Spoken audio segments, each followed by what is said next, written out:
Muy buenas tardes, querida audiencia. Es un gusto poder acompañarles y darles la bienvenida a este su primer programa, Contacto Legislativo. Este programa que lanzamos desde la Asamblea Legislativa Departamental de Cochabamba para afianzar los lazos con nuestra población cochabambina y que nuestras autoridades departamentales puedan informar acerca de su trabajo. Es importante que ellos puedan compartir de cerca su trabajo de legislación, de fiscalización y deliberación en base a la Constitución Política del Estado, pero principalmente en base a esa confianza que han recibido de parte de sus electores. Para iniciar, quiero presentarles este sector que hemos pensado y hemos denominado Agenda Legislativa. En este primer programa vamos a conocer un pequeño pantallazo más bien de lo que es la Asamblea Legislativa Departamental de Cochabamba, a qué se dedica, cuál es su trabajo, cuáles son sus ejes de trabajo también para nuestra población. Adelante.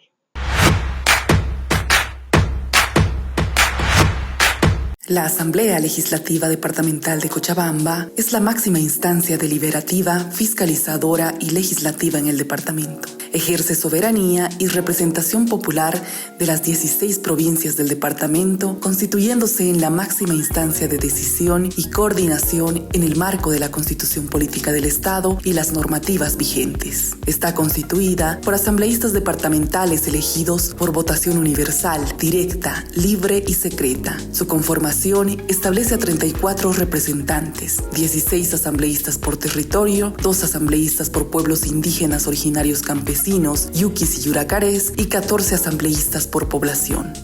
Los 34 representantes anualmente eligen una directiva conformada por 5 asambleístas, 3 de sus miembros de la bancada mayoritaria, presidente, primer vicepresidente y primer secretario, y 2 cargos por la bancada minoritaria, segundo vicepresidente y segundo secretario. Los asambleístas departamentales se organizan también en 6 comisiones permanentes de trabajo que ejercen sus atribuciones en cumplimiento a sus ejes temáticos. La Comisión Primera de Desarrollo Institucional, Administrativo y de Transparencia, que cubre el Plan de Desarrollo Departamental, el POA y presupuesto, los proyectos de inversión pública, las empresas públicas y mixtas departamentales, políticas económicas, financieras y tributarias, la transparencia y lucha contra la corrupción y el régimen electoral. La Comisión Segunda de Desarrollo Económico, Plural, Producción e Industria, que trabaja sobre minería, metalurgia, energía e hidrocarburos, industria, comercio, transportes, comunicaciones, turismo, soberanía y seguridad alimentaria, agricultura, ganadería, economía pública,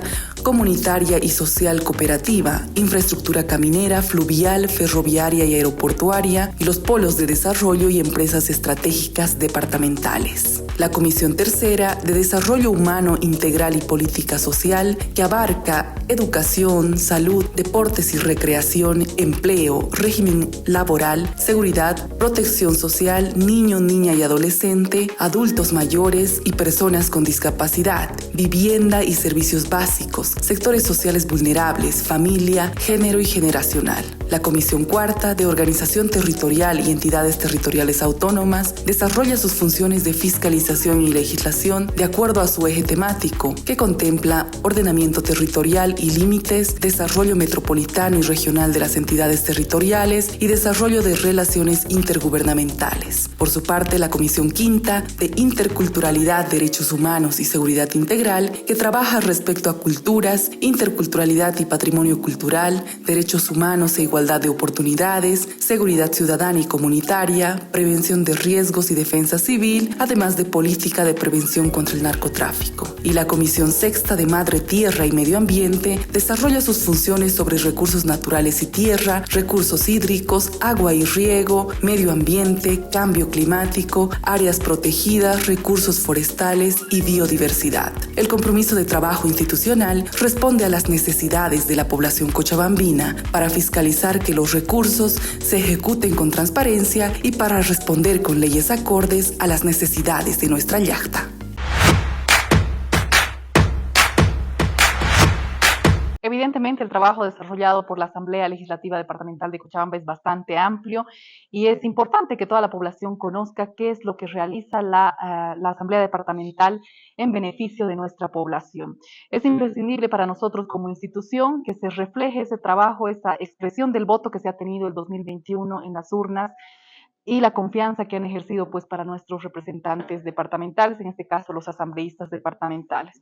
Es por esto que vamos a conocer en primera persona a las autoridades que hoy ejercen sus funciones en su calidad de asambleístas departamentales. Es por esto que vamos a presentar este sector que hemos denominado En Contacto.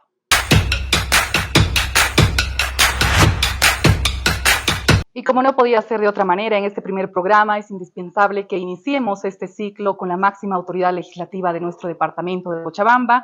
Estamos con la presencia del presidente de la Asamblea Legislativa Departamental, el asambleísta Juan Carlos Iraola Parecagua. Muy buenas tardes, presidente. Le doy la más cordial bienvenida en este inicio con este programa denominado Contacto Legislativo. ¿Cómo estás, Jenny? Muy buenas tardes y un saludo muy cordial a todos los hermanos y hermanas cochabambinas que, bueno, estamos aquí en la asamblea para poder un poco conversar e informar del trabajo que realizamos conforme a nuestras atribuciones que están establecidas en la Constitución Política del Estado. Ha transcurrido ya, don Juan Carlos, casi 1 año y 3 meses de su gestión. Se ha hecho una reelección tal vez inédita en nuestra asamblea departamental. Es un trabajo importante que se va realizando día con día junto a los asambleístas departamentales. Así es, hemos tenido y tenemos la grata oportunidad de poder representar a lo que es la Asamblea. Inicialmente un periodo de la gestión 2022-23, ahora 2023-2024 en el que estamos, o 2025 sería casi prácticamente. Dentro de eso, por la expectativa de la misma población, las organizaciones sociales, nos han llevado a tener un mayor contacto, una mayor expectativa en cuanto a lo que son las atribuciones que tenemos. Algo muy importante que aquí hay que destacar es de que como Asamblea Legislativa Departamental, nosotros más allá de hacer la fiscalización, también generamos leyes. Y cuando generamos leyes, un poco siempre vemos el tema de qué tipo de leyes, leyes que vayan enfocadas, por ejemplo, hacia lo que es la sociedad, los sectores más vulnerables de la sociedad, el tema de violencia que se tiene hacia la mujer, hacia los niños, o en el tema de cómo podríamos ayudar en este asunto relacionado a que cuando hay personas que van y asientan una denuncia, van de institución en institución. Entonces, algo que a nosotros nos llamaba la atención es de que estas personas que buscan denuncias o buscan justicia no vayan a peregrinar y estén repitiendo en cada oficina el relato de lo que ha sucedido, que esto les revictimiza a ellos, sino de generar una suerte de una ruta única que en una primera oficina institucionalmente se le tome una declaración y que ésta tenga que servir para el resto y que las autoridades, desde lo que es Ministerio Público, Policía, y que tenga que ser con el mismo órgano judicial a la que ha de pertenecer, ya no vayan ellos teniendo o repitiendo lo que normalmente se hacía, sino de que haya una mejor interrelación y a la víctima se la tenga que atender de manera pronta. Estos elementos son los que nos han permitido de una o de otra manera seguir trabajando e ir a una reelección, o como en el caso en el sector agropecuario, por ejemplo, de qué hacemos para que garanticemos lo que es la producción, cómo vemos a esos compañeros que se dedican a la actividad productiva, que termina en lo que son alimentos para las áreas urbanas, y esto se traduce en una política de lo que es seguridad alimentaria. Entonces, ¿cómo nosotros apoyamos? ¿Qué hacemos?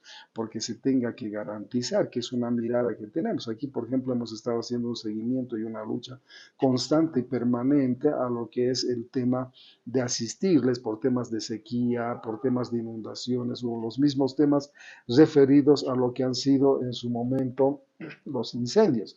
Entonces, ese es un otro tema. O en el caso, por ejemplo, de generar una ley muy importante que también el sector agropecuario se iba quejando, el tema de las abejas, ¿no? La miel, por ejemplo. Entonces, todos estos elementos como una política y una agenda que nosotros tenemos en cuanto al desarrollo de Cochabamba, es que no habíamos terminado en un solo periodo. Algo que hablamos, por ejemplo, el tema de la vinculación carretera, Cochabamba, el Beni, que es una gran expectativa que tenemos, o seguir asistiendo a lo que son programas de riego u otros temas necesarios para el desarrollo de Cochabamba. El caso, por ejemplo, de lo que es darle funcionalidad al aeropuerto de Chimoré, que hasta ahora tenemos un aeropuerto, no se utiliza, el Estado no dice nada, entonces de alguna u otra manera dar un enfoque a lo que es netamente Cochabamba y desde Cochabamba necesariamente a lo nacional. Estos elementos, estos aspectos han hecho de que un poco retomemos, redireccionemos y continuemos con lo que es la agenda legislativa y eso se traduce en esta segunda reelección que se ha dado y a la cual agradezco a las organizaciones sociales y a todos los asambleístas que nos han apoyado en su momento. Pese que también hay que decirlo a la opinión pública, hemos tenido un fuerte bombardeo por parte de lo que ha sido el gobierno central en esa división interna que ha desplegado todo su aparato económico prebendal, ha ido presionando a alcaldes, a asambleístas de algunos lugares para que de repente no vayamos a la reelección. Si se priorizan más temas de hacer cuña al gobierno que decir lo que Cochabamba necesita. Creo que lo que se ha impuesto aquí son dos cosas. No ser cuña del gobierno, no ser afín al gobierno y tapar las necesidades de Cochabamba, sino más por el contrario, decir lo que los cochabambinos sienten y lo que en materia de desarrollo, de vinculación se necesita, que eso es lo que más ha primado en esta segunda reelección que podríamos manifestar. De alguna forma se ha respondido a las necesidades, hecho leyes acordes a las necesidades de los cochabambinos, don Juan Carlos. Leyes, por supuesto que sí, en todos los aspectos, especialmente sociales, agropecuarios, que es lo que más nos caracteriza, porque si hay estos aspectos, Cochabamba va a estar bien. Y por supuesto que sí, las demandas históricas que tiene Cochabamba, que eso es irrenunciable para cualquier hermano cochabambino, especialmente a todos aquellos que nos se ha dado la oportunidad de haber nacido aquí en Cochabamba. Y también a los que han llegado, que también son cochabambinos, o sea que ser portavoces de todas estas demandas y estas necesidades es un orgullo y es para nosotros una gran oportunidad de decir lo que sentimos los cochabambinos. Muy bien, presidente. Es importante también hablar de la coyuntura, presidente. Estamos viviendo una situación difícil tal vez en el país, en Cochabamba, recortes presupuestarios, una multicrisis han denominado algunos actores políticos. ¿Qué opinión le merece? ¿Qué es lo que nos queda también como autoridades departamentales para responder a la población en este caso? A ver, lo que actualmente estamos atravesando en este momento es producto de lo que no se ha planificado cuando inmediatamente el gobierno de Luis Arce asume como presidente. Vale decir, hemos tenido el 2019, 2018, 2020 elecciones, golpe de Estado. ¿Qué es lo que ha existido? Una desinstitucionalización, ha existido un caos y esto ha conllevado a que a partir de ahí, primero que se ha destrozado lo que ha sido la economía, la institucionalidad, y creíamos de que este gobierno de Luis Arce podía haber rearmado, haber redimensionado y objetivizado mejor la perspectiva de lo que es economía, institucionalidad, etcétera, etcétera. Estos aspectos que no se le han dado, sino lo que inmediatamente Luis Arce asume como presidente, no prioriza la necesidad de los bolivianos. Lo que él prioriza en un esquema es más una posición casi diríamos personal por parte de lo que es en su intención de buscar una reelección y segundo, apartarse de lo que ha sido la política social comunitaria y ser absorbido y pasar a disposición de lo que han sido los factores externos, especialmente los condicionamientos externos, podríamos decir, como en el caso de empezar a seguir recetas e imposiciones de lo que es el gobierno norteamericano de Estados Unidos. Creo que estos elementos han pesado muchísimo más para que antes que se mire lo que es la necesidad, la economía, el desarrollo de los bolivianos, por este otro carácter de buscar de cómo defenestrar algunos actores políticos que en su momento habían sacado a Bolivia también de una profunda crisis económica. El desenlace estaba cantado. ¿Por qué estaba cantado? porque uno no se ha visto a lo que es el tema de verdad de la micro y mediana economía. El modelo de pensamiento del gobierno actual se ha enfocado en la macroeconomía. Y aquí hay que ser bien sencillos, ¿no? Y eso saben todos los ciudadanos. La macroeconomía se maneja a través de los empresarios grandes, monopólicos, en algún caso hasta monopsómicos, que estos además someten a lo que son los consumidores. ¿Quiénes son los consumidores? La clase media, la clase baja, y que tienen que estar sometidos frente a los otros y privados de lo que son la disponibilidad de recursos. Y si es que llegan a tener algún, por si acaso, fuente de empleo, que también van alejado de las normas jurídicas o va alejado también de lo que es la situación del componente social que se les debe de brindar a ellos las garantías que corresponda, estabilidad laboral estamos hablando. Entonces, dentro de estos aspectos, lo que ha sucedido es que el gobierno ha trazadose y en ese modelo neoliberal antiguo ha tratado de delegar al actor empresarial privado todo lo que es el manejo de la economía. Ha abandonado ser parte del manejo de la economía. Y los resultados están bien claros. Por ejemplo, de que en este momento, hasta el año 2018 en adelante, ¿quién era el primer exportador de lo que era bienes, servicios y demás? Era el gobierno. ¿Qué quiere decir eso? Como el gobierno era parte de las exportaciones, venta de gas y otros aspectos, el Estado recibía dinero y ese dinero se le volvía a reinvertir en obras, en programas sociales a lo que es la población. Cuando el Estado deja de ser este escenario y solo se les da a los privados, y además por el mismo desenlace de la desinstitucionalidad jurídica, ellos han preferido y prefieren tener sus recursos asegurados y bien guardados fuera del país que tenerlos en Bolivia. Entonces, aquí empieza un gran otro desastre de lo que es la economía y todo ese desenlace se va viviendo y lo estamos viviendo.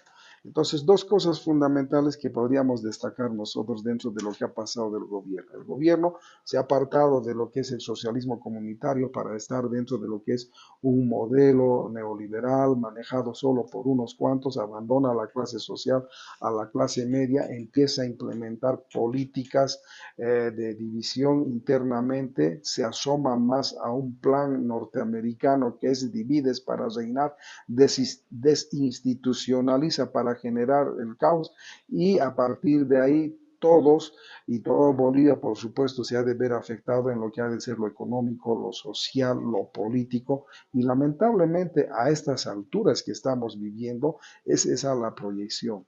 Y eso se traduce, ¿en qué elementos se traduce y en qué instituciones? Por ejemplo, dentro de esa visión de forzar, de desconocer lo que ha sido las instituciones jurídicas, no se desarrollan las elecciones judiciales.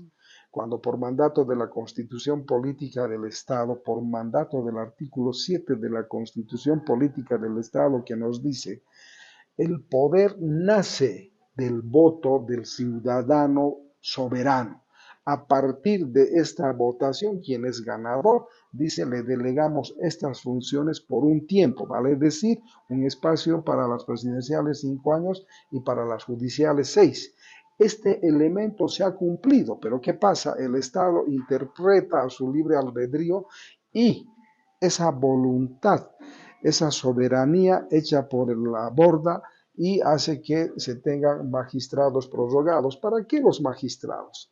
Para que los magistrados a partir de ahí le sirvan al gobierno de Lucho Arce como un elemento coercionador, como un elemento de sometimiento de las instituciones a título de que la justicia interpreta y dice se vulneran derechos fundamentales, derechos humanos, derechos políticos, y esto es lo que ha ido ocasionando, por ejemplo, que hagan desaparecer una acción fiscalizativa, deliberativa, interpretativa, por ejemplo, de lo que es la Cámara de Diputados y Cámara de Senadores.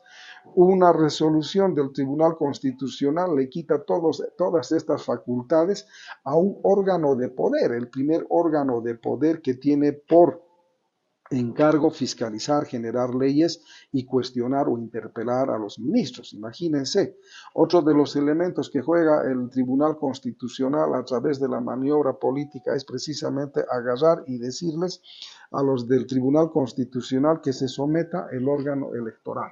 Y el órgano electoral actualmente va y termina dependiendo totalmente como un brazo político del gobierno o como un brazo sometido de lo que es el Tribunal Constitucional. Los únicos fines que se busca con todo esto es precisamente apartarse de la razonabilidad jurídica por la imposición y persecución jurídica. Y dentro de estos escenarios nos puede dar una ley, por ejemplo, para garantizar la participación de todos los ciudadanos a nivel político, que es la ley 1096. ¿Qué quiere decir y cuál es el espíritu de esta ley? Que todo partido político, agrupación política, tiene derechos y obligaciones. Y uno de los derechos es que al interno se practique la democracia interna. Vale decir de que en lo interno todos los militantes tienen los mismos derechos y deberes para poder postular a ciertos cargos. Y esto, por ejemplo, ha sido borrado de un plumazo por el gobierno. Y esta ley tan importante nuevamente hace de que ciudadanos o personas militantes de un partido que no tengan los recursos necesarios no puedan participar y la política se vuelva otra vez, como en gobiernos neoliberales, elitista, solo reservado para los pudientes, para los que reciben financiamiento de lo que es el exterior, o para aquellos prebendales, como se ve en el caso de Manfred Reyes Villa. Todo lo que hace política es con recursos del exterior, entonces siempre va a estar encima de cualquier otro mejor ciudadano que tiene mejor propósito, pero que no tiene recursos. Entonces la política, la ley 1096, también es y trata de ser desde ese punto de vista confiscado, hecho a un lado para que el gobierno a partir de ahí haga lo que le dé la gana. Eso es lo que estamos viviendo en este momento, por eso, y producto de todo esta tramoya política, esta agenda que el gobierno ha marcado solo para que sea personalista y ponga al país en lo que son sus decisiones nuevamente a lo que son lo externo, nos está conllevando y estamos terminando en una profunda crisis los bolivianos nunca antes visto, donde que el dólar de 6,96 termina en 14, en 15 bolivianos. ¿Cuándo habíamos visto esto los bolivianos? La única vez que vivimos era el año 1980, cuando existía la desdolarización, que era la desdolarización, el gobierno de la UDP, era de que todos los que tenían dólares perdían sus dólares y cobraban en bolivianos. Y es lo mismo que ha estado aplicando el gobierno de Lucho Arce. Por eso es que no entendemos nosotros esa posición que ha tenido de defenestrar lo que ha sido nuestra Bolivia, que ha costado muchísimo construir vidas más que todo a las organizaciones sociales.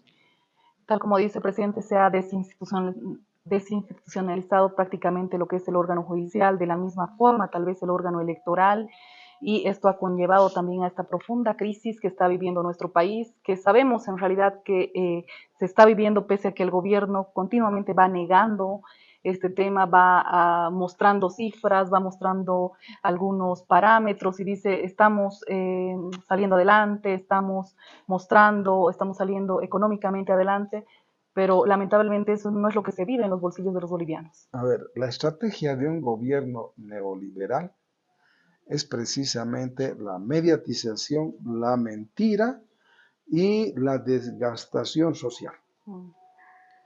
La mediatización porque invierte cantidades de recursos para poder generar programas fantasmas, para poder ilusionar a la gente. Y esto está basado en el sofismo político, que es también parte de la estrategia de estos gobiernos neoliberales. Vale decir, el presidente sale y todo el tiempo miente, miente y hace ver de que vivimos en el país de las maravillas, cuando en el fondo existe bastante gente que está apartado y que vive del día a día y hay mucha gente que ya ha perdido prácticamente todas las esperanzas. Todos los gobiernos neoliberales se caracterizan por estos aspectos y aplican la muletilla política del sofismo, de la mentira y la mediatización. Eso es lo que hace un gobierno neoliberal. Y dentro de esto, nosotros creemos de que todos los índices que va mostrando, por ejemplo, dice nuestro crecimiento económico que va a estar en tanto. ¿Qué quiere decir eso? De que hay que controlar la macroeconomía, hay que controlar solo lo que los empresarios de arriba piensan, creen, y hay que hacer hambrear al pueblo. Esa es la macroeconomía. La microeconomía para nosotros está en programas precisamente sociales. El tema, por ejemplo, de generar el bono Juancito Pinto, que son 200 bolivianos que reciben el estudiante cuando va, él recibe, ¿en qué gasta esos 200 bolivianos? ¿Hace inversiones grandes? No, sino gasta precisamente en la caserita, gasta por ahí en una pequeña cosa que ellos están queriendo adquirir. ¿Qué se traduce eso? Un movimiento económico en que el alumno acompañado de su padre o el estudiante va y va a gastar en la comerciante y la comerciante va a generar, la que vende almuerzo, la que vende pipocas, qué sé yo, va a generar un movimiento económico y ese es el intercambio que se debe de realizar. Por eso es que el gobierno de Lucho Arce no piensa, por ejemplo, en los juegos plurinacionales. ¿A quién beneficia cuando se realizan este tipo de juegos plurinacionales? Por supuesto que sí, a todo lo que es el deporte, la incentivación, los mantiene ocupados en diferentes disciplinas deportivas a los alumnos, estudiantes en este caso, pero también a la vez gran cantidad de lo que son sastres, los que costuran shorts cortos, poleras, nuevamente la gente que genera estas expectativas. El gobierno se ha olvidado de todo este segmento de lo que es la población y solo trata de ver en su modelo bancario erróneo, podríamos decir, solo la macroeconomía, solo en ese grupo de elitista, de logia, monopolio que manejan lo que es la economía. Para nosotros sigue siendo algo fundamental. Mientras haya circulante en la clase media, por supuesto que vamos a estar bien porque nos permite generar movimiento económico o alguna actividad económica que, que esto ha de terminar al final con una sostenibilidad para nosotros y garantizar el pan del día a las familias hacia abajo. Exactamente. Presidente, son muchos los temas seguramente que se necesita abordar, que es necesario que la población conozca, que vea el trabajo de fiscalización que va haciendo la Asamblea Departamental y plantear tal vez algunas soluciones también a esta crisis en la que estamos viviendo. Ya en la parte final, presidente, ¿cuál es su mensaje para la población? Estamos viviendo un momento muy importante con esto que es la festividad de Nuestra Virgen de Urcupiña, el mensaje tal vez para toda la gente que nos está visitando. Sí, el movimiento al socialismo, de la cual somos parte y estamos como autoridades aquí, siempre ha sido propositiva. Y dentro de eso, para esta profunda crisis, ya nuestro expresidente hermano Evo Morales Saima hizo propuestas para nosotros muy saludables, muy certeras y aplicables de manera a corto plazo. Y estas propuestas pasan, uno, porque hay que hacer una reforma tributaria, haciendo de que gran parte que nosotros importamos del exterior, como el tema de lo que son para la producción del agro, estamos hablando en la línea de lo que son en algún caso semillas, insecticidas, fungicidas, o en algún otro caso maquinaria agrícola e industrial, estas deban de tener cuando ya ingresa a Bolivia un IVA 50% y en algún caso cero IVA. O sea, el Estado tiene que participar. Aquí, esto nos ha de dar gran movimiento a lo que es la agropecuaria y no solo eso, sino nos ha de permitir en el tema de fondo garantizar la seguridad alimentaria y a los grandes exportadores de lo que es maíz, soya, sorgo o en el caso de la ganadería nos ha de permitir potenciarnos para tener un excedente y hacer la exportación hacia afuera. Si lo hacemos desde ese punto de vista, los medianos, los pequeños, por supuesto que vamos a traer divisas. A nivel de lo que son temas de inversiones, alianzas público-privadas que se deben de hacer a través de una ley muy especial en la que se garantice tanto a lo que es la participación del Estado y la participación de los mismos privados, pero esto tiene que tener una garantía y eso se traduce en una ley. O en el tema que siempre se les ha manifestado, ¿cómo podríamos nosotros hacer inversiones agropecuarias con intereses del 20, del 15, del 17% cuando la banca eso es lo que ofrece? Sino una propuesta que se ha hecho desde el movimiento al socialismo simbolismo es de tener intereses productivos del 6% anual e inyectar mayores capitales para que nos permita dinamizar lo que es la economía. Son planteamientos que se van realizando a mediano plazo y a largo plazo, por supuesto, hay que cambiar la matriz energética. Ya hemos dicho, hay que ingresar con mucha fuerza al tema de lo que es los paneles solares que generan mucha energía. Bolivia debe de convertirse en un exportador de energía, que eso también se ha abandonado, el tema del litio y otros temas que nos deben de potenciar. Creemos de que hay mucho todavía por trabajar, es un año que le queda al gobierno, ojalá no sean solo cortinas de humo estas convocatorias que está realizando, debería del gobierno haber objetivamente buscado otros elementos y dejar de su posición mezquina que tiene en este momento de priorizar solo un pequeño grupo, solo ellos, y pensar en toda Bolivia.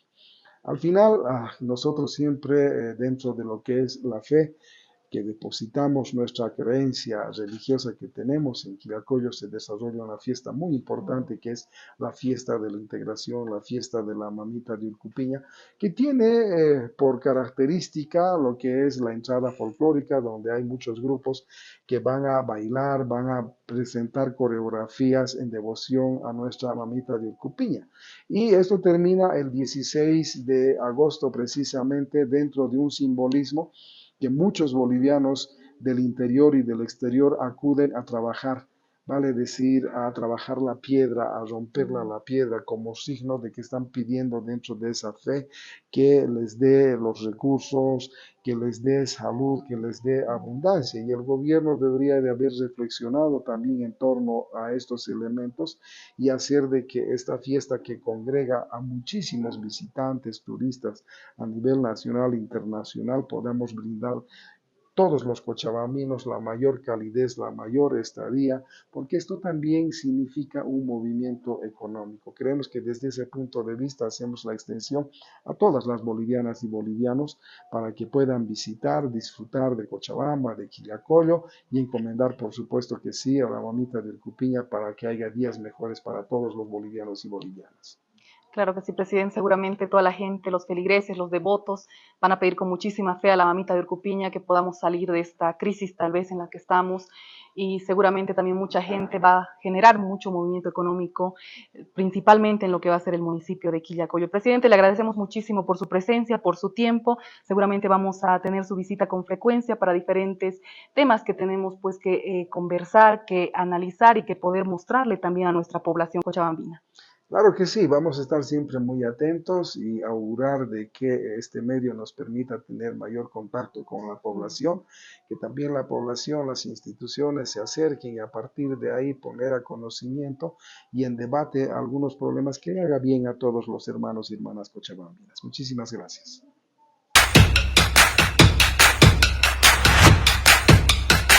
Vamos a presentar la siguiente nota junto al asambleísta Sergio de la Cerda, que tiene que ver con esta etapa final en la que estamos recibiendo las postulaciones para las diferentes empresas y entidades a las distinciones de responsabilidad social empresarial, todas esas empresas que han cumplido con una labor social en beneficio del medio ambiente y entre otros temas van a poder presentar sus postulaciones hasta este viernes. Conoceremos más detalles con el asambleísta Sergio de la Cerda.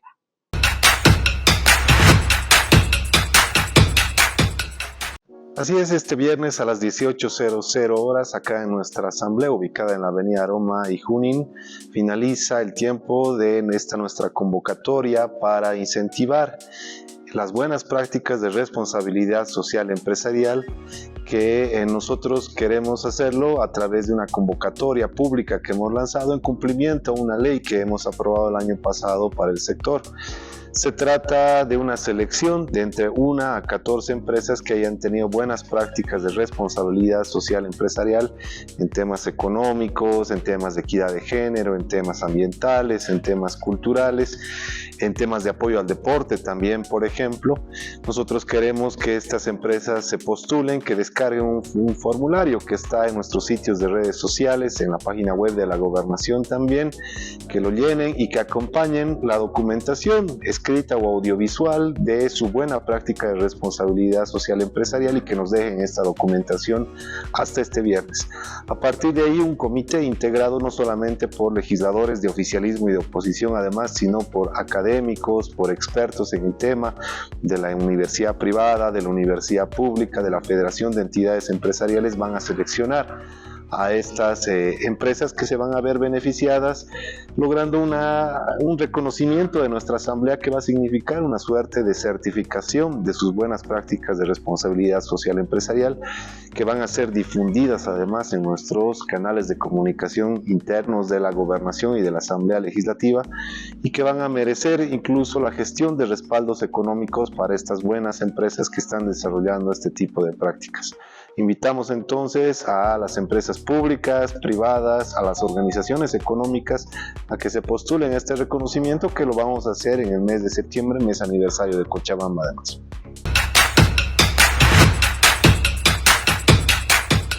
Continuamos, queridos amigos, y queremos informarles que en la sesión 15ª del Pleno de nuestra Asamblea Legislativa Departamental de Cochabamba se ha sancionado una ley muy importante en beneficio del sector de la primera infancia. Es la Ley de Protección y Desarrollo Integral de la Primera Infancia. Conoceremos más detalles. El Pleno de la Asamblea Legislativa Departamental de Cochabamba sancionó la Ley Departamental para el Desarrollo y Protección Integral de la Primera Infancia. Queda sancionada la Ley Departamental para el Desarrollo y Protección Integral de la Primera Infancia.